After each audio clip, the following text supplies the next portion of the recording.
निधीअभावी रस्ते दुरुस्ती रखडली। रायगड जिल्ह्यात रस्त्यांवर ठिकठिकाणी खड्ड्यांचे साम्राज्य झाले आहे। गणेशोत्सवापूर्वी ग्रामीण भागातील सर्व रस्ते दुरुस्त झाल्याचा दावा जिल्हा परिषदेच्या मुख्य कार्यकारी अधिकारी नेहा भोसले यांनी केला होता। मात्र प्रत्यक्षात अलिबागसह जिल्ह्यातील अनेक तालुक्यातील सुमारे 50 किलोमीटरचे रस्ते अद्याप नादुरुस्त असून निधीअभावी कामे अडकली आहेत। रायगड जिल्ह्यातील 809 ग्रामपंचायतीच्या हद्दीत 1800हून अधिक गावे वाड्यांचा समावेश आहे। यातील तब्बल 5000 किलोमीटर रस्ते जिल्हा परिषद बांधकाम विभागाच्या अखत्यारीत आहेत। या रस्त्यांचे नूतनीकरण, डांबरीकरण, काँक्रिटीकरण आणि देखभाल करण्याची जबाबदारी जिल्हा परिषदेवर आहे। त्याचप्रमाणे रस्ता दुरुस्तीचे आदेश मुख्य कार्यकारी अधिकारी यांनी दिले होते। त्याचबरोबर जिल्हा परिषद अंतर्गत येणाऱ्या रस्त्यांची दुरुस्ती झाली असल्याचा दावा भोसले यांनी केला आहे।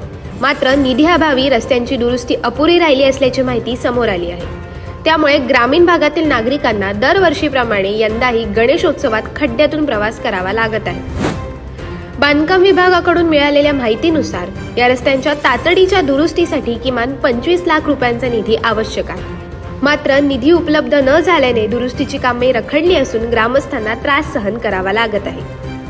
अशाच अनेक घटना आणि बातम्या जाणून घेण्यासाठी सबस्क्राईब करा आमचे YouTube चॅनल केव्ही न्यूज आणि इन्स्टा पेज कृषीवल न्यूजला फॉलो करा।